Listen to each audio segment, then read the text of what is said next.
on the 2014 fiscal year budget. And we are going to hear today from the Supreme Court, the Superior Courts, the GBI, the Georgia Public Safety Training Center, and Georgia Firefighter Standards and Training Council. So we'll take them in that order unless there's an issue with that. But first we'll hear from the Supreme Court.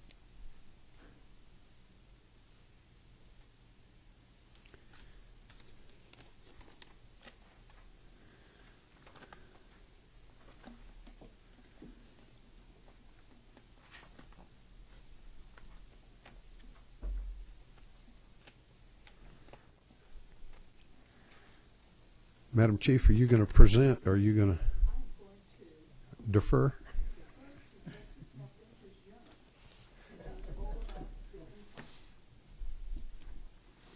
By the way, I have heard nothing but accolades for your talk the other day in the joint session. You're very welcome. Thank you, Mr. Chairman. Thank you, Chief. You want to sit down? You want to sit?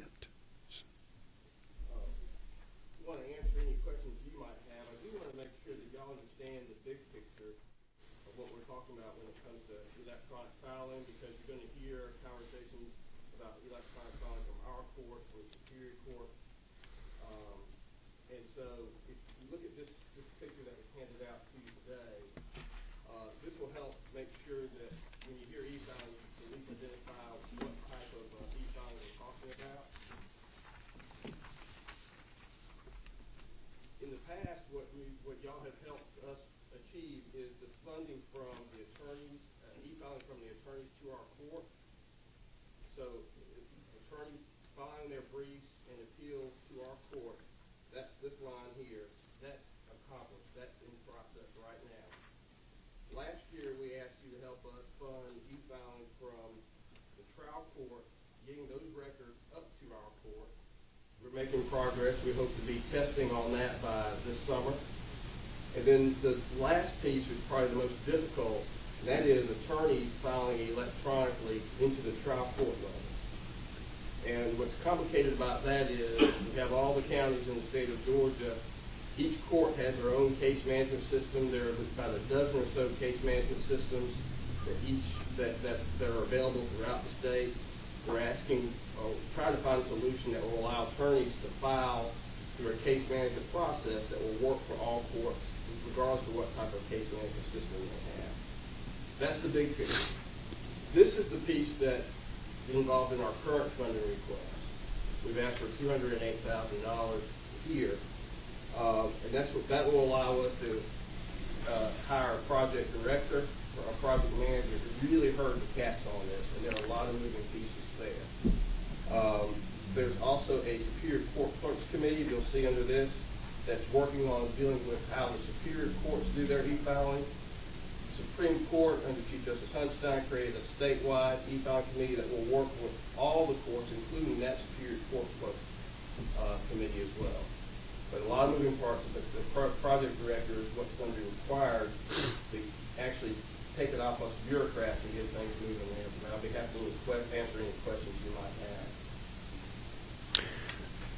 First of all, you've accomplished quite a bit without a project director. Why is one required now as opposed to how you've been handling it in the past? Well, I'll give you a couple answers to that. We have accomplished a great amount, but those have been on the more discrete pieces. The one that deals with attorneys filing into the Court of Appeals and the Supreme Court, because that's fairly easily done with one case management system.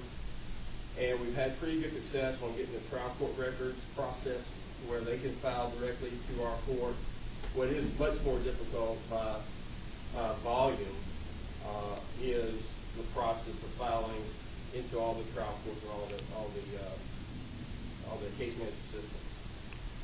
This is, for example, a document that the Superior Courts have been able to start mapping all the little technical pieces that have to be mapped in order to e-file in Superior Court. Just as an example, each class of court, each little court that you see in that diagram will need to do something like this. And the Superior Courts were only able to do that because of the consultants they hired.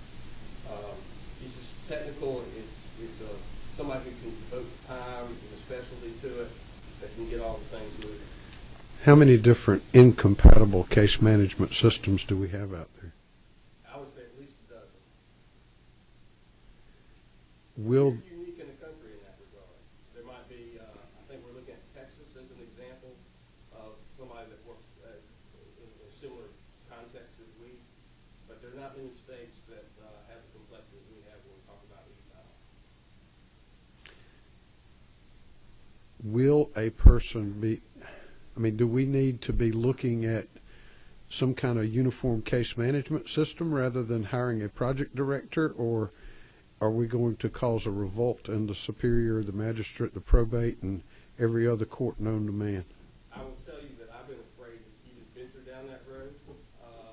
I don't want to be the one to suggest that, but You just going to stay over here in your office and hide?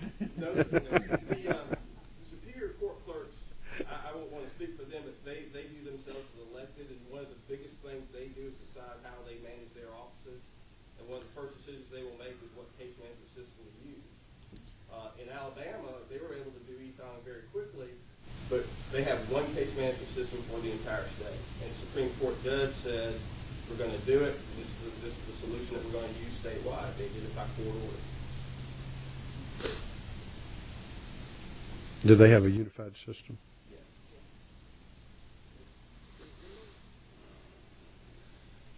All right, tell me, if we have all these different case management platforms, how do we go about making them talk to each other if we're not going to get compatible systems?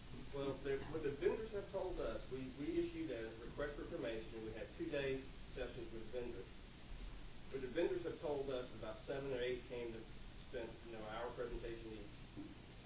They tell us that they can create a system that will ping any case management system that exists and let that case management system know that there's a filer out there that wants to file into your court. Somebody within that clerk's office can say yes or no, and when they say yes, that file will come into the case management system and then get processed along with the case management system and everything else that system does. They tell us they have the technology to do that. Now, that sounds easy, but at some point they're going to have to touch each system. And because each system is nuanced to the particularities for each court. Not everybody's going to do things the same way, and so there will have to be some customization along the way. So it sounds easy to have that as a one-stop solution, but there will be some customization and touching that will have to take place. Any questions from the committee? Talk to us a little bit about the other components of your budget request as far as the microfilming and the digitizing. Okay. We do have a few enhancement requests. The record scanning project, it's important. We were converting to microfilm and discovered that is not the best way to do it. So we're trying to convert the microfilm and what's currently coming in now to digital, which is going to save an incredible amount of money as far as space is concerned. It will be more user-friendly, and I think will take this court into the future as far as record keeping is concerned. I think you all have a handout as to the amounts that we're asking for. We are asking for an increase in the rent, which we have no control over, of $7,539.96. We also have an increase enhancement for a staff attorney. We are still with fewer employees now than what we had 10 years ago. Yet we've had about a 23% increase in caseload, including the number of death penalty cases that we are being asked to handle. I think I shared with Representative Powell that I discovered that there had been a death penalty pending in our court for about a year, and I was absolutely appalled to hear that. But The problem was that one of our death penalty clerks had had surgery and been out for 7 weeks. And in spite of the fact that the other death penalty clerk had been working weekends and nights and over the Christmas holidays, still had not been able to get that case out. As soon as it came to my notice, I made sure that that problem was taken care of. But we're very thin on staff. We work as lean as we can, but we really do need another death penalty clerk position so that we can make sure that those cases are addressed as efficiently as possible, which I think benefits the state. The microfilming to digitize the microfilming, as I read in your handout, it was like a 4-year process. Yes. And so what we're looking at is the first installment of 4 annual requests. I think that is correct. That's correct. And the digitizing of the 2012, eventually everything that you have is going to come in on a digital format. So while you're in the transition era is why we're talking about digitizing those records. How many years are we talking about before we do not request that funding? I would, if everything stays on track, we would say 2014 would be a year where we may get some paper and some digital records. So I would say by 2015 we would be fully digital. Okay, so then all we would be doing is the microfilming retroactive. Yes, sir. Okay. I asked at one time, because I was trying to compare what the Court of Appeals had spent on the e-filing initiative versus what the Supreme Court had, and found out that a lot of this has been not direct appropriation, but has been shifting around. Do y'all have an idea of what y'all have spent on the total project so far? I believe the total project has been 170,000. Is that correct? 170,000. And what we did, we had already entered into the contract, and what we did was to take away from other things, like office space, personnel, our expenses, library updates, office supplies, travel and equipment updates to keep the project going, because we had to finish it. It would have not been financially smart not to. So we just cut our expenses someplace else. Okay. And the maintenance on the software, that is something that y'all handle in-house? I mean, because we take it out of operating expenses. Okay. Yes, Okay. All right. Does anybody on the committee have any questions about anything dealing with the Supreme Court's budget request or their budget?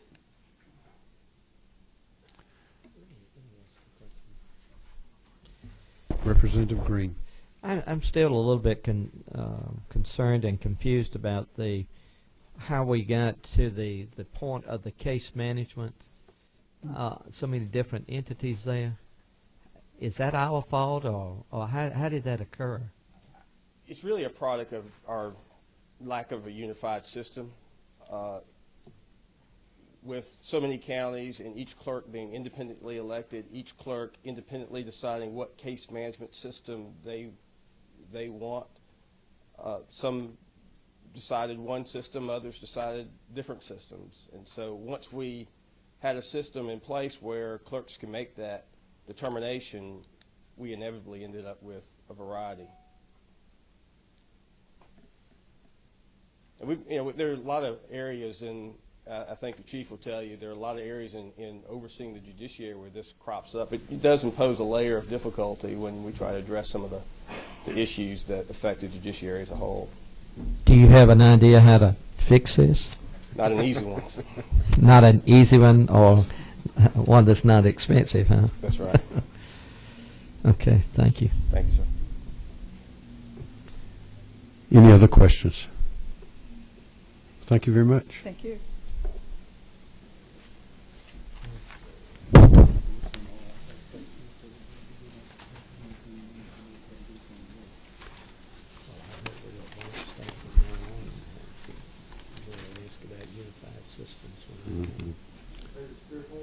Superior Courts.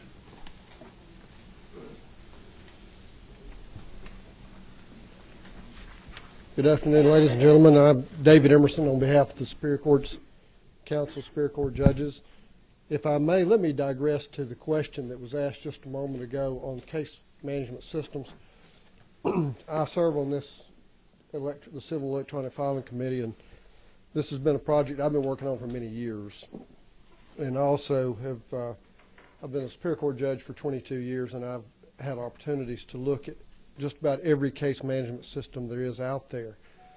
And in Douglas County, we have what's called the Sustain system, which the state bought for about $400,000 back in 1983. And we bought a statewide license. It was available for free to any clerk that would take it. They wouldn't take it. And we use the current version of it today. Still use it, and saved our county a huge amount of money. But the clerks of Superior Court, different clerks have selected different systems. And that can be a reflection of the fact that your county may not have any money because, for example, in Bell-Forsyth Circuit, one county circuit, their chief judge told me the other day, I asked him how much they spent on the Odyssey, the Tyler Technologies Odyssey software, $2 million. $2 million for the software.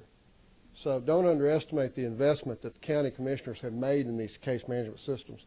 There's been a huge investment made across the state by all of these county governments. I shudder to think how much Fulton County is spending. They're going to the Tyler Technology System as well, Odyssey, and they're working through it, and it takes a long time. It's a very complex process. So that's not something we can just sweep away. There's also a huge learning curve in terms of the local skills in operating those systems. But what we're trying to do is create a system. There are 1,300 trial courts, and the e-filing committee is trying to create a system, and I'm one of the ones who's asking for this person to help us. We're judges and clerk. There are judges and clerks on that committee. We're not technologists, and we're not the skilled people, and we have day jobs. So we need somebody to help us to manage that project. That's part of the reason for that request. But on to the Superior Courts. Any questions on those? Our budget. On these systems that cost $2 million or whatever they cost, who pays for that? The County commissioners. The county commissioners pay. County commissioners. Is there no way to at least encourage that we sort of make these uniform in some way, migrate to something that's uniform? Realize there's been a huge effort from about 1999 to adopt uniform codes, standards, and basically the standards, the foundations have been laid. For example, how we characterize a specific offense. The codes have been, the work has been done to standardize that. As far as what county governments do, that's very much what the local government, in my county, I'm in Douglas County. We're looking at a new case management system that would have what's called thin client server technology, would be accessible via the internet. Lawyers would be able to dial in and see their cases. They'd be able to electronically file into it. The first price I've gotten was $700,000, and so we're going to keep looking because my county doesn't have that. But as far as uniformity, it's a far more complex process than just saying it needs to all be uniform. I understand that, but at the same time, I know, like for instance, and maybe this is something that should have been done at the front end rather than after the cows are out. But one of the things that we did with the accountability courts as far as the funding last year was make in the grant application certain minimum or some kind of standards so that for some court to acquire an accountability court grant, that they had to agree to follow these minimum standards or use this kind of case management system or to use this kind of drug testing system, something to try to provide some kind of uniformity and to achieve some kind of economy of scale. Is there any way, as people, like you've got a system now, you're looking at changing to another system, that the state could put in some kind of matching grant system that could therefore encourage local governments that might want to have a little buy-in? That carrot has never existed. I understand yes, but that would that help? Would help, absolutely. In other words, to adopt a standard system, you know, we'd have to first figure out what the standard was. But in the case with the accountability courts, y'all are buying, there's a specific software package, and y'all are helping pay for that. Now, that's the difference. The current case management systems in the municipal, state courts, superior courts, and juvenile courts, those are entirely county government paid for. So the state doesn't have any, you know, real control on that, and you know, they don't have to ask anybody. And it literally can come to, you know, I've always had a great working relationship with my clerk of court, and they actually installed the system I was asking them to install. My clerk doesn't have to do that. They could just say, I don't care, I'm going to go get the one I like. So realize, because you have elected constitutional officers in that office. And county commissioners who are, many of whom are out of money. So. Okay. We have a question, Chairman Willard. Judge, you've got, of course, in Superior Court category here also the judicial administrative districts as part of the budget. Is that correct? Yes, sir. I have spoken in the past, and I'll continue talking about this. We have 10 circuits. I'm sorry, 10 districts. 10 districts. And they were set up at a time back in the 80s, I believe. There's not been anything done as far as adjusting of those district lines or the, I guess, work within the districts. Is that something that can be looked at as a project regarding by the Judicial Council? Is there a better way of doing what we're doing with these judicial districts than what we have now as a form of administering the courts? What you get, the state of Georgia gets a huge amount of bang for the amount of money that we spend on the administrative districts. We have Bob Natikow here. Bob serves 27 counties. Yeah. He's, was it 10,000 square miles? It's a 3-hour drive between his counties, and he performs all kinds of duties because many of his circuits, 5 circuits, are rural, and he has, I believe, 1 court administrator out of the 5. So he performs he does their budget. He works with the county commissioners. He does all of that. So they perform an extremely important work, not only getting us judges when we need judges assigned and we have conflicts. The challenge is that the system we've got now is working pretty well. I mean, really, I'd say it's working very well. The executive committee addressed this issue this year, 2012. We looked at it, and we really didn't want it changed. We looked at that issue as the leadership of the Superior Court, and we didn't feel a need for change. The only thing we could say is if you were going to double the number of DCAs that we have, that's the only improvement I could say is they can always use more help out there. But what we were very concerned about was taking even more resources away from the rural circuits, and it would hurt them. And the urban circuits, Judge Mary Staley is here from Cobb. She's our president-elect to follow Judge. Well, she's our secretary-treasurer right now. In Cobb, they have an administrative crew. They have administrative staff. They have court administrators, and so they don't have to have the DCA the way that the rural circuits do. Well, I agree. But right now, I just say leave it alone. Well, I'm saying I'm concerned people like Bob here having that larger district as opposed to the DeKalb district, the Gwinnett district, I don't know how many, we got Fulton district being circuits. I don't know if there's a better way of saying the lines to be adjusted to get the workload perhaps more uniformly distributed based upon how, as you say, I don't know what we had as far as judges back in, say, 1983 or 4 when this was done, but today we got so many more judges, and not always the growth has been compatible with what those lines are. So, I mean, is there a need to do any kind of adjusting of where we have when we looked at it, from? we did not feel a need to change the system right now in a way that would, the only thing that I could say would, if we were going to spend more money and put more money into it, yes. But these days with no more money, I can't ask for any changes. Okay. But I appreciate your concern. But right now, we're satisfied that it's working pretty well. Okay, one follow-up, Mr. Chairman, if I might. You're under Superior Court judges, the reduced funds for senior judges? That was a mistake. That was an error. Okay, you're not asking for Absolutely not. reduction of seniors? 'Cause they No, do we think somebody, somehow in the process, that was just a flat-out mistake. We're asking for that to remain. And we're using those senior judges. We have added 16 accountability, we're going to add 16 accountability courts using the funding that you all have given us. And, you know, those senior judges are what's going to make those full-time judges able to serve in those courts. All right. It was a mistake, somehow miscommunication out of the governor's, from the governor's staff. And I your don't know two what law, happened. I'm sorry. I don't know what happened, but somebody just misunderstood. You've got a request here of 2 law clerks. Is that positions for the to be created, No. hopefully?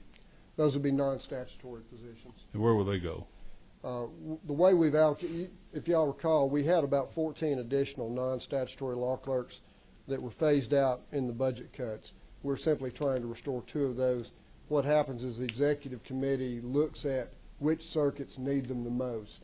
And some of our circuits that are in the most need right now are those that have the prisons because of the workload from habeas cases.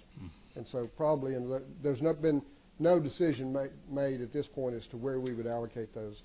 As you know, each circuit has either a law clerk or court administrator, depending on what they want. Yes. That's a so-called statutory. These would be 2 additional, just trying to restore some of our law clerks we've lost in the budget cuts over previous years. Thank you. Let's go through your budget requests one at a time, if you don't mind. Line 9.1, that's basically our council office. That's our staff, Sandy's staff. They handle our administrative issues. We basically have a little bit of money there for part-time help. We also have an increase for the retirement. And then GBA, like everybody else, they've raised our rent. So those are some small increases there.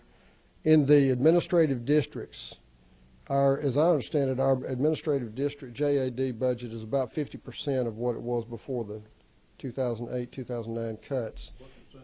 It's 50%.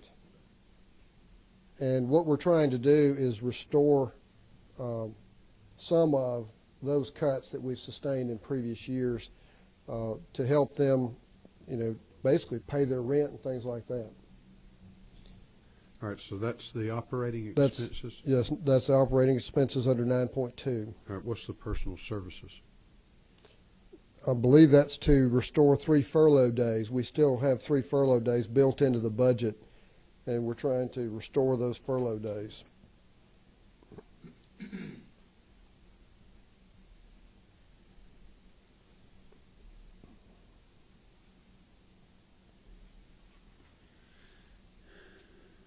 Now, the senior judge money, $749,000, even though that was a mistake, it has been cut out of your budget, which means that if we are to rectify the mistake, we have to find $749,000. I guess so. Yes, sir. Where did the cut occur? Because the governor doesn't There was have the ability to do a change. There was a communication mistake, as I understand it, when OPB was questioning the superior courts about their budget and said, if you had to take a 3% reduction, where would you take it? And that there was a mistake as to whether that was a response Offer to the question or an offer up. Yeah. Would that be correct? I think that's a very fair way to characterize it. Basically, you know, we were asked, all of us were asked to propose a budget and a budget with a 3% cut.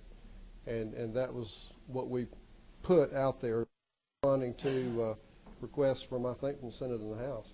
And so they took that as interpreted that as an amendment, when actually what we were saying was, please don't cut this. But nonetheless, if we put it back in, that means we got to find the money. Okay. All right. Talk to us about the annualized funds. This is for the 2 judges that we put in last year, and that was 6 months because we only funded it January 1 through June 30th. So now we have to annualize it by adding the other 6 months. That's exactly what that is. That's the other 6 months for 2 judgeships that have already been formed, are now currently serving. All right, and you've already talked about the 2 law clerk positions that you're requesting. What about the personal services for pay adjustments for 30 secretaries? All right. Judge's secretary, many, many years ago, we adopted a 5-step pay schedule for them. And so we have basically, when the big budget cuts came, we froze everyone at those positions. And so we have 30 secretaries. These are the 30 secretaries that have waited the longest to get the step pay raise that under our schedule that we had hoped to be able to give them. And that's one of our aspirational things, is trying to give those secretaries a step pay raise that they were actually, we had hoped to give them 2 or 3 years, 2 years ago, 3 years ago, 4 years ago, excuse me.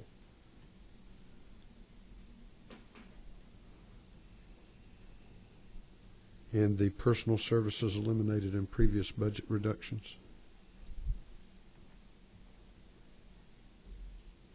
Is that the 3 days? That's our, we also have 3 furlough days built into our budget that we would like to not have to furlough our secretaries and law clerks. All right, this is staff furlough days, Staff, not judges, staff.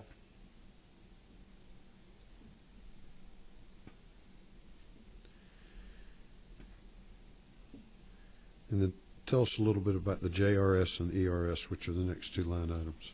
Basically, they've told us that they need more money, is essentially what they've told us. They've issued an assessment to us that have increased our contribution, or the employer's contribution slightly. I believe that's the employer's contribution to the judicial retirement and our employees that are under ERS. We don't get a vote in that. They just tell us how much.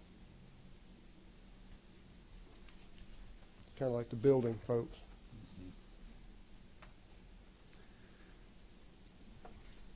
All right, I don't have any other questions for Judge Emerson. Does anybody else on the committee have questions for Judge Emerson?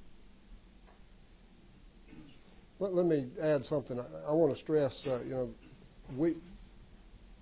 our accountability funding committee, I want to be clear that we've got 16 new accountability courts coming online next year. I'm very proud of those folks. They work very hard to do that. And they're all volunteers. Of those people that are working in those committees, that's all volunteer time. And but we do take seriously the money that you all, I think it's $10 million additional dollars that y'all allocated, or that the governor or someone allocated, and that, I think that's going to be put to good use in the near future. Agree completely. So, Great program.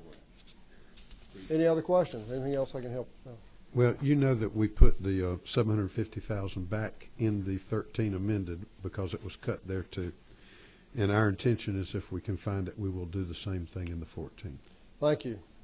I don't know about Very anything. important. I don't know anything else that we might do, but you can almost put that one in the Be bank. careful where you nod your head. That's true, because like I say, what we were trying to say to their staff was, please don't do this, but somehow it was misunderstood. Any other questions that I can answer? I don't see any. Thank you very much. Thank you.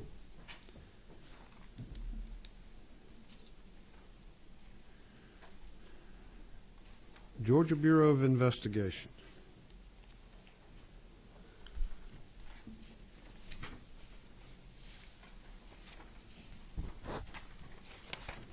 Mr. Chairman, members of the committee, I want to start out by thanking you for the help which you gave us in the FY13 amended budget in decreasing the landline reduction from 1 month cost saving rather than 2 1 month instead of 6 months cost savings. And this relates to us taking out all of the landlines in our investigative division offices, with the exception of 2, and then using our cell phones for the communication. That's absolutely doable, with the exception the 6 months projection, which was originally in the budget and we didn't believe would be met because of the billing issues with GTA. But thank you for your help in reducing that to 1 month's cost savings. Also, thank you for restoring the security contract at our GBI headquarters, and that gets us through the remainder of this year.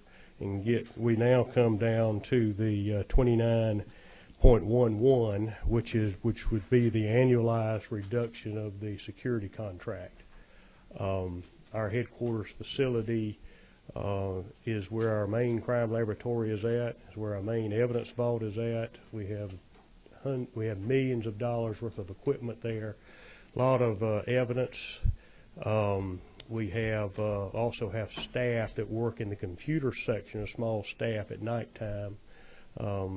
We have to have someone to monitor all of our systems and to be able to respond if there's an emergency.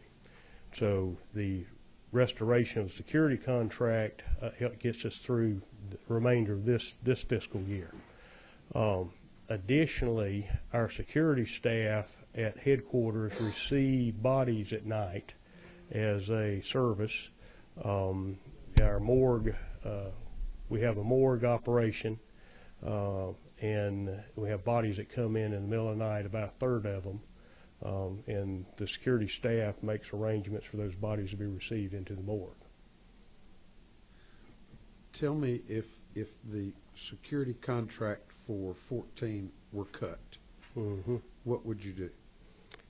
What my plans are at this point is to use a combination of special agents to keep armed security at the building, at least one person there to respond to everything I just talked about. It's unreasonable to expect the computer people who are manning a help desk could do critical work like this. And one armed person, one staff person would do that? Yes. What would be the cost? Well, it would be a cost of a special agent, which would be about $65,000. That takes care of evening. Now, our security staff is there during the daytime. For normal duty hours, what we would do would have a administrative person sitting at the front desk and, quite frankly, having analyzed whether I need an agent up there or not. Currently, we have 24/7 armed security at our headquarters. During the day, during normal duty hours, that's 2 people, and in the after hours, it's 1 person. So I've got to accommodate. I've got to make arrangements internally for all of that. How about run some numbers to find out whether you would get by with like one armed staff person during the day plus an administrative person, and then one armed staff person at night. Yes, sir. Just run us some numbers and tell us what the cost would be. Yes, sir. Okay. Okay. Our next item is 29.2, which is Criminal Justice Information Services. And this is the $411,925 plus is capturing existing funds which are coming into the agency by way of user fees through the criminal history background checks. Let me interrupt you there. Yes, sir. Part of that is for, as I understood in the 13 amended, you talked about an increase in that fee from $20 to $27. Yes, sir. Has that been implemented yet? It will be implemented March 1. We have already sent out the 30-day notification statewide that this is what the new fee increase will be. Now, my understanding is that was expected to be like $480,000 for the last quarter of this fiscal year. That's correct. So for an annualized basis, it would be $1.9 million. Yes, sir. So why is this number $411,000 rather than $1.9 million? The way it was explained to us was it wasn't sure that the fee increase would be sustained. Our anticipation is that it will not be rescinded.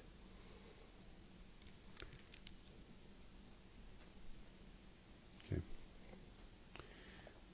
Any questions about that from the committee before he moves on? Chairman Willard. Who establishes the fee? Is that the law authorizes the GBI to collect the fee for which it takes to provide the service. Currently, our GCIC budget for all the criminal justice information systems is handled through a combination of state funding and user fees. Currently, because through reductions in the budget, we now were required previously to have 3.9 million user fees to make the budget operate, and we've actually collected more than that through the user fees. So what we're slowly moving towards is paying for the users of the criminal justice information system outside of law enforcement, paying for their use of the system. And Director, as I understand, the fund is maintained by GBI. Yes, It doesn't go into the general fund. that is correct. Anything but the funding which is not used for our operations is returned to the general fund. Okay, and is that done by separate budgeting within your department? I guess I'm saying you set up a budget for what that cost is. Yes, sir. And they're paid out, but they're paid out payroll-wise. I'm sure it must be out of the regular Yes, sir. We track. payroll system. Yes, sir. We track every bit of the fees that come in and what they're used for in support of GCIC. Okay. So in addition to making up for the budget reductions previously put there, we use part of those fees to pay for 6 staff which maintain part of the system, contract staff. We also pay for the system upgrades which are necessary for the sex offender registry and everything else. So by using those user fees, we do not have to come back and ask for it through the regular process. Thank you. Okay. Next item is the 29.4 Regional Investigative Services, and this calls for the reduction of $341,877 and the transfer of 7 positions and this funding over to the Department of Public Safety, where they will then assume the duties of our communications center. And the recommendation is from the governor is that we enter into an MOU with the Department of Public Safety and that they fulfill our communications center needs. And as I understand it, you don't really have an issue with that. No, sir, I have no issue with that, it being a cost savings when I've got other bigger fish to fry. And Colonel McDonough has assured me that they will meet all of our needs, and I have absolutely no reason to question that. Okay. Next. I've already addressed the 29.4.3, the reduction of telecommunications by eliminating landlines.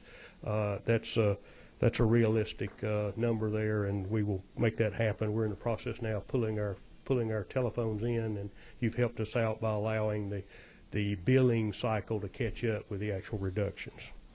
29.4.4, reduce funds for non-statutory travel. This is a 73% reduction in our state funding travel, and currently this is operational travel. Our travel that's associated with all of our training, we pay for that out of asset forfeiture funds. All right. So my understanding is even though this is a reduction, it is not going to impair your ability to perform your function because you are already paying for these out of asset forfeiture funds. No, sir. This is this budget paid for agents that were responding to cases. The asset forfeiture is only for the training budget. We could not. You have to be very careful about us using the asset forfeiture to pay for operational travel. So we have not done that. So this is a new cut? Yes, sir. And you have been using these funds for operational travel? That is correct. And if these funds are cut, how are you then going to do operational travel? Because based on what you told me, it was a 73% cut. That is correct. We will be doing a lot of assessment about what we're going to be doing traveling wise for operational. I don't know if I'm going to be able to use asset forfeiture funds for operational travel based on a budget cut. If I go, well, I know I can't. I can't go back in and supplant a state cut operationally. And I don't know I'm going to have the asset forfeiture funds to pay for it either. Is that because of Chairman Willard's bill? No, sir. Well, let's talk about that a bit. Separate from that. Why is that? I'm sorry to interrupt. No, I'm really interested. I've got the last couple of years interested in forfeiture funds, but Yes, sir. why are you saying you may lose your funds? What's the What the issue is this: the federal asset forfeiture funds. First off, let me say that the GBI and other state agencies cannot participate in the state asset forfeiture funds. We can on the federal side, and Those go to they're local very. those go to local governments. Is Yes, that sir. The correct? the local government can participate in the federal and the state. State can only participate in federal. But there are very strict guidelines that go with those asset forfeitures. For example, last month we went through a very intense audit process from the Department of Justice out of Washington. They came down and we have to account for every bit of money that we received and exactly how we spent that money, to the point that if we say we bought equipment, we had to produce equipment and show that it was spent there. One of the main tenets of the federal asset forfeiture program is that it cannot be a supplantation of funding. So if I take a budget cut somewhere and then I turn around and try to use asset forfeiture to fill that budget cut, I'm going to be in serious trouble. Two things will happen. Number one, they'll disqualify us from participating in the federal program, and they very well will make us pay the money back. As you can imagine, auditors have no sense of humor at the federal level. Can I follow up another question? Yes, sir. Mr. Chairman, do you keep track of what is brought in by your agency as far as state forfeiture funds? Well, we don't participate in the state. If No, we that's my participate, question. That's yeah, my question. yeah. Do you keep track of what you bring in under state forfeiture funds? That we have not brought any in, and here's what happens. We may be eligible to apply for the state asset forfeiture funds, and then turn those funds into the general fund. What happens at the local level is that the local agencies and the prosecutors say, we are not going to give state asset forfeiture to the GBI so that you turn it into the general fund. We will keep it at the local level, which is what happens. Would those funds be of assistance even coming through the general fund, where you show the governor and the legislature what your agency has done with the ability to acquire forfeiture funds on behalf of the state? Loaded question, but maybe. What happens at the state level is very small compared to what's going on in the federal level. If that answers the question. Tell us if this budget cut for the travel sticks and you can't use forfeiture funds for that, are you just not going to travel as much? You're going to supplant it with other funds other than forfeiture funds, or you're going to try to telecommute more? Or what exactly are you going to do? We're already telecommuting more. We'll do what we do we'll do what we have to do with our other budget shortfalls. For instance, fuel. We're underfunded for the motor fuel, so we carry vacancies. We carry agent vacancies to make up for any shortfalls in other budget areas. So to come up with the travel money, then we would carry GBI agent vacancies.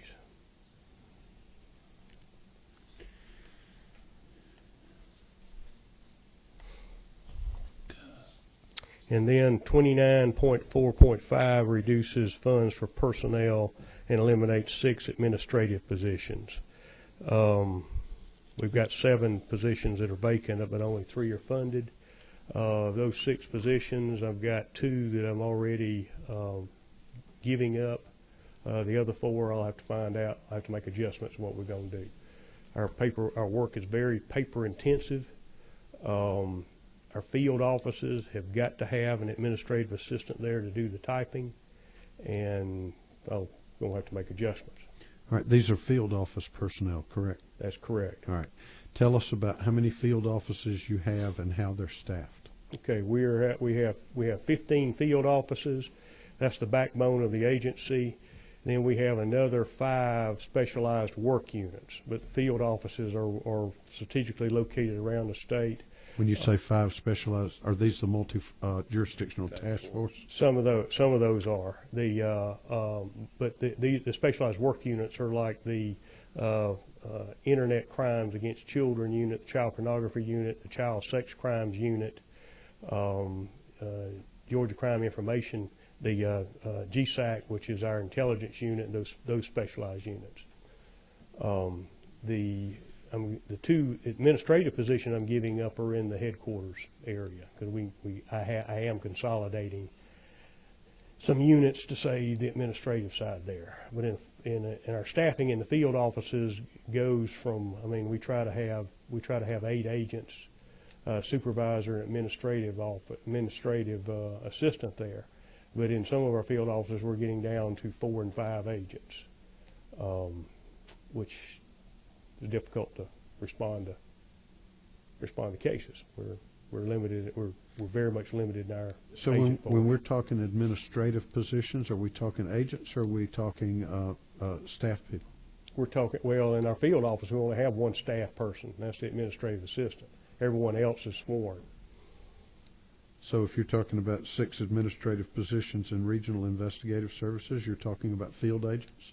I'm talking about I'm talking about secretaries. Okay, secretaries. Secretaries. Okay.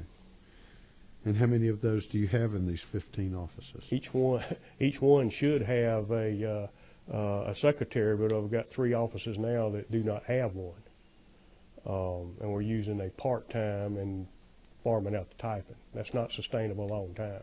We either got to shut down the office or consolidate it or move a secretary from somewhere to a field office. For instance, Statesboro doesn't have a secretary. We can't operate without someone doing the typing.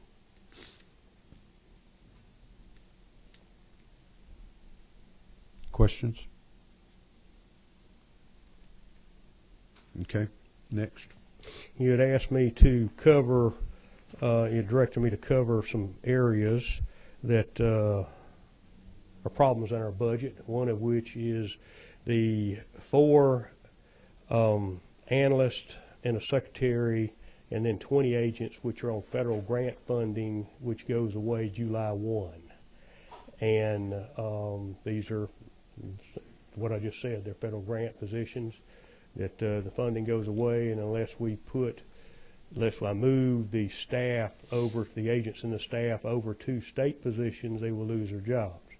I don't know how many vacancies I'm going to have come July 1. I'm carrying some vacancies now, but I've also got to make up for shortages in the GETS contract. I've also got some, as I pointed out, I have to carry vacancies to carry for the motor fuel lacking and now travel. So I will not be able to absorb 24 positions. That's not possible. All right. I think the governor's office had asked you at one point in time to identify of those grant positions which ones were critical positions. The agent positions are starting at whoever has the most experience and coming down to the least experience. All right. How many agents are there? 20. All right. 20 out of the 24? Correct. Okay. The other 4 are in the child sex trafficking unit. Those are analysts and a secretary. All right. And you said that the ones with most seniority would be most critical. Correct. All right. Out of those 20 of the 24, which of those have the most seniority? 16? I think all of these were hired about the same time, Okay. So it'd be pretty much a roll of the dice of who came on a week before the other one did. All right, but 20 out of the 24, then you are saying are critical. Yes, all 24 are critical. If we're going to get critical, it's going to be those 24 special agents.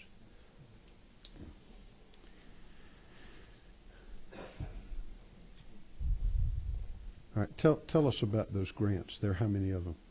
Those are in the investigative division. There's 2 grants, one of which is the child exploitation grant, which the 4 the three analysts and the secretary are on. The other one, the violent crime grant that has the 20 agents were hired on. Total of the 24. There's some crime lab grants that are out there, but they're not coming into play for another 2 years. All right, now the purpose of these grants was to allow you to do something you weren't doing, or to put state positions on federal payroll while we were in budget crunch. Was it part of that, or what is it? Well, no, it was to put more agents on the street investigating violent crime, and to take on the child sex trafficking area. The plan has always been that hopefully we were going to get state funding at some point for everything. If not, then the fallback plan would be to move those federal grant positions over onto state positions as they became vacant. But the vacancies were the problem, because we were carrying the vacancies to fund other shortfalls in the budget. And so I'm in the situation I've got the 20 agents and not enough vacancies to move them over on. I still got the whole vacancies, cover operations. And that's approximately $2 million 1.7 million for the 20? For everything. For all 24? For all 24. What would be the 20? 1.5.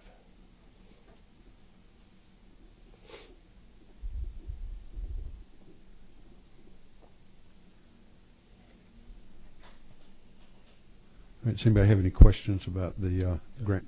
I want to ask a Chairman follow-up Willett. on that, Mr. Yes. Chairman. Director, what is the situation now regarding your turnover of agents?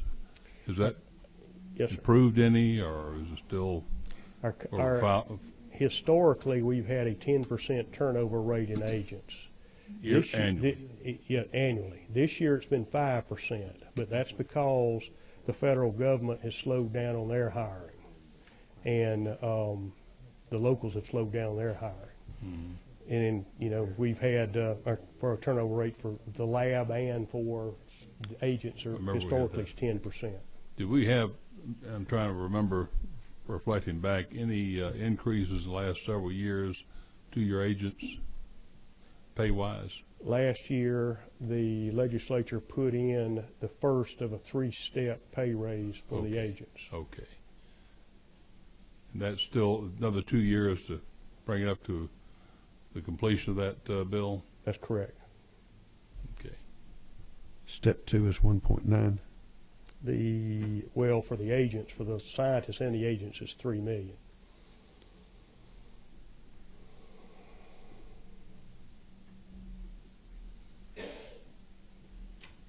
State will save the amount of money we're spending in training in the end for what we spend on our turnover.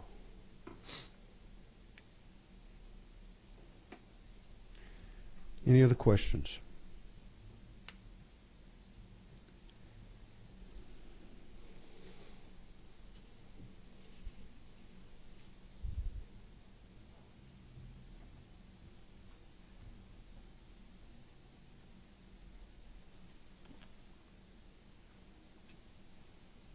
Going once, going twice, gone. Thank you, sir.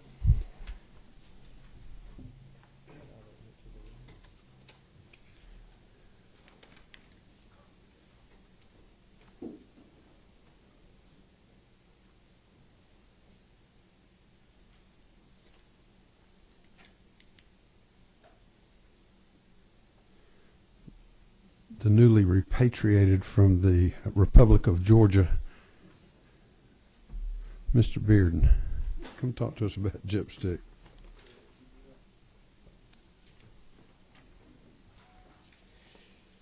Thank you, Mr. Chairman. If at the committee, what I'd like to do is go through the tracking sheet. If there's any questions, I'd be more happy to answer those. And if you'd like for me to kind of give you an update to where we're headed with the training center, I'd be more happy to do so on that end. It starts on page 25 under 38.12.2, And 38.12.3 are two important items I want you to take a look at. That's approximately $295,000 for the Georgia Sheriff's Association's training contract. The other one's $232,000, nearly $233,000 for the Georgia Association of Chiefs of Police training. That is strictly pass-through money coming through the training center. It was being held in post. They switched that over to us. So if you just looked at it, it made it look like we had nearly a 2.3% increase in our budget, which is not true. But that's a strictly pass-through money coming through for the sheriffs and the chiefs. So just want to make sure that was taken care of in the explanation. For the benefit of the committee, if you look at post on 38.11, you'll see where those funds were reduced on the post side and then added on the gypstick side. So it's not new money, it's just a Pass-through. moving pass-through. Okay. Yes, sir. 38.12.4, that's reduce funds on personal services and eliminate 2 vacant positions. These are instructors coming out of basic training and firearms training. It's approximately a $35,000 base for instructors, plus their benefits comes up to the $108,841. And then we have a reduced funds for contractual services to North Central Georgia Law Enforcement Training Academy for $200,000. And let me touch base on that briefly. North Central is the last contract academy in the state. For comparison, back in 2006, the training center has 7 regional academies and 4 contract academies. Today we are at 6 regional academies through the training center and the 1 contract academy left at North Central. So over the last 6 years, you can see we've been averaging about 1 closure per year, or taking funds away from a contract academy at 1 per year during that time. So that's where we are today. Chairman Willard. No, I just still on, I believe. Because I might want to ask you about, you got government relations personnel. I do. You really need to have a government relations. That person's handling 2 positions. Charlotte's handling the both jobs at this time. What are the positions? I know I stole her from a very prominent committee and a prominent chairman of the judiciary, and I see that was a mistake at this point. And now that I look at your budget, that's all, Mr. Chairman. All right, Representative Neal. Hey, Mr. Chairman. We've had conversations about the Dalton yes, sir. Training Center. It was my intention coming into these meetings to try to push the committee to secure funding to maintain a full-time center up there. I've seen some additional information and understand more about the rationale behind the decision y'all made, and I just wanted to ask you if we don't do that, you are still planning on having 2 mandate classes up there a year, is that correct? Yes, there are 2 things that we've done in 2 different areas. One is Dalton, is to make sure they have at least 2 basic training academies per year. If at some point it does not fall in that date, it will be an inconvenience for the locals in that area to send them either to Athens or to Forsyth. One of the other things we've done is we also basically made Augusta a satellite campus, and when Columbia County or Richmond County has enough people to send through the academy, we'll go over there and assist them to make sure that they're taken care of. But it's something we don't want to do, because you got to start cutting back on not just basic training, but specialized and advanced training that we could do in those regions. But just due to the budgets of the economy, that's where we are at this point. So we're trying to do the best we can with what we got. And as with the ending of the contract with Cobb, it would be my belief that there may be the possibility that some of those individuals that are currently accessing Cobb may find their way to Dalton instead of fighting through the Atlanta traffic to find their way to Forsyth. You're very much correct, and that's something that we're looking at. It's a very good possibility that Dalton would be the most logical choice for them to go to get that basic training. But right now, that's just where we are. So So if we fill up 2 classes, I guess this is where I'm going. If we fill up 2 classes, it looks like we could fill a 3rd class. Are you willing to look at that possibility? Is that something you'll need additional funds if we move in that direction? Or? When we start looking at taking the money away from North Central and seeing what we've had to do in Dalton, seeing what we had to do in Augusta, that is something that we had to look at very closely, knowing that when those funds are taken away from North Central, that those students that are now getting basic training and getting reimbursed basically from the money that we're putting into North Central could go to Dalton. Right now, the only thing I can do in the budget is offer those 2 classes in Dalton. Okay. So that's just where we are at this point. Okay. Thank you. Thank you. Representative Evans. Thank you, Mr. Chairman. Thank you for being here. I've heard from my sheriff in Cobb that this training academy is not closing. Can you help me understand where there may be some confusion there? I saw where it's in the tracking sheet that says it's a closure. Mm-hmm. All we do is give them X amount of dollars. This was $200,000 a year. They receive money from their locals and also other monies that they get. And so we're not shutting it down, the training center. What we're doing is we're just pulling back the state funds. They could, and from what I've been told from the good folks in Cobb, is they'll probably shut down, if not all of it, a portion of it, and the portion I would see them cut down is basic training, because that's where they get the reimbursement from the state to do those basic training classes. So if they quit doing the basic and just go with specialized advanced training, those basic students are going to have to come somewhere. And that training center also just not train in Cobb County. They got numerous jurisdictions around them that will come to their academy there in Cobb County. So they're going to have to go somewhere. Thank you. Talk to us a little bit. You've done some studies about the cost on the contract academies versus the cost at Forsyth and the regional academies. Is that correct? Yes, sir, that's correct. One of the things we got to look at when we're talking especially about North Central, on the other academies, when we start doing our cost comparison, we got to put in our benefits for salary and the other benefits involved in that. So when you break it down to just operational cost to how much it costs per student to train them, we're looking at, do you know that figure we came up with together? If you combine all 6 of them, including Forsyth together, it's approximately $250 per student. For Cobb County, it's $1,746. Again, we had to take out our benefits and personal services, and the rent just go with operational to make it consistent with what Cobb has, because we don't have any people under state dollars in North Central. You can't do that. Well, I mean, you did, but you can't do that. No, if you say I'm spending $200,000 in Cobb and I'm getting 20 students, then you can say I'm getting X number of dollars per student. Mm-hmm. But if you're doing Forsyth or the 6 regional, you've got to include salaries and benefits and all of that, because that's your total cost for doing that. You can't exclude those and think you're comparing apples to apples. It is, but once you put the salaries and benefits in, then you're not comparing apples to apples, because there's no salaries or benefits in North Central that the state's paying. But you're looking at a per student cost, and correct.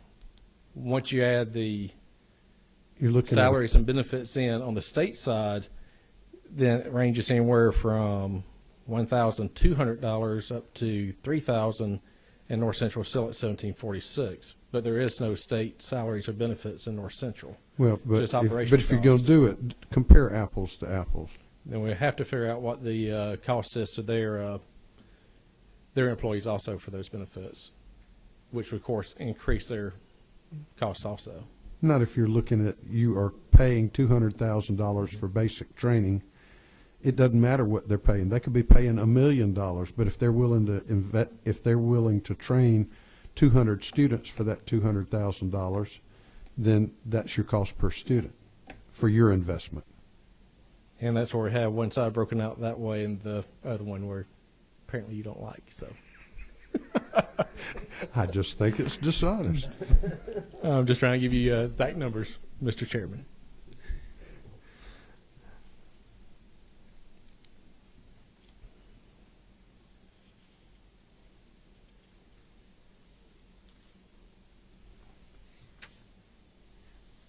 But it's your position that using the regional academies is the most cost-effective way to provide basic training services. And to give the most bang for the buck for the Okay. taxpayers of the state, yes. Okay. Any other questions for the financial magician? I got to give credit to, All he right. didn't want to be thrown under the bus at this point, so I'll wait. Thank you, Mr. Beard. Thank you, sir. All right. Is there somebody here from firefighters? We had not had that on the list, but I think that there was it was. I did somewhere. Yeah. I think you have just joined us, have you not? Not long ago. All right. Introduce yourself. Thank you, Mr. Chairman and committee. My name's Chad Cobb. I'm with Georgia Firefighter Standards and Training Council. Essentially, an overview of our agency is that we certify and register individuals that want to serve as a firefighter in the state of Georgia. Individuals that serve at a full-time status or a career with the department is required to become certified. Individuals that serve as a volunteer had the option of becoming a registered firefighter in the state of Georgia. In addition to individual compliance, we also conduct site visits that we go around to fire departments to make sure they meet the minimum requirements to operate in the state of Georgia as a fire department. Now, within the certification for state certifications, we have state certifications and pro board certifications, and those are national certifications that firefighters have the option to pursue if they want to. A lot of your departments use them for promoting and hiring within their agency. As far as our service area, we serve the 159 counties, which include over 30,000 firefighters and about 627 fire departments or agencies, because we also deal with technical colleges in the state of Georgia. Now, with the in the FY13 budget, our budget was cut $16,000, and at that point in time, we were challenged with the option of eliminating another staff member. But at the same token, our system analyst said, "I'm pursuing my master's degree. Can I go down to a part-time status and still meet the requirement in FY13 was to do more web-based operations," in which we have advanced in that arena with online testing and departments being able to report to our agency over the web. Now, with the FY14 budget, we are, in order to regain our system analysts, in addition not to cut another personnel, we are looking at needing to regain that $16,000. All right. So your budget request for us is an additional $16,000 to be able to put an IT person in there. Is that correct? System analyst, correct. System analyst. And the reason is because the guy that was part-time is leaving and you're going to have to replace him with a full-time person? Or he wants to be full-time? Well, unfortunately, during the process when he finished, we didn't have enough funds to put him back as full-time in our budget. So he found another job, but he is coming in once a week just to resolve little problems. But that is correct with trying to put back a full-time system analyst. Okay. And what will happen to y'all if you do not get that position? We're going to have to reevaluate our 8 staff personnel and determine where that cut would be reduced with our 8 positions. Because currently we still have the system analyst, but we just don't have the funds to fill it. So you'd have to cut somewhere else? Correct. And the only option is personal services. Okay.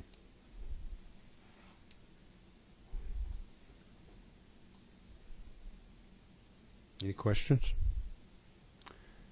Thank you very much. Thank you, sir.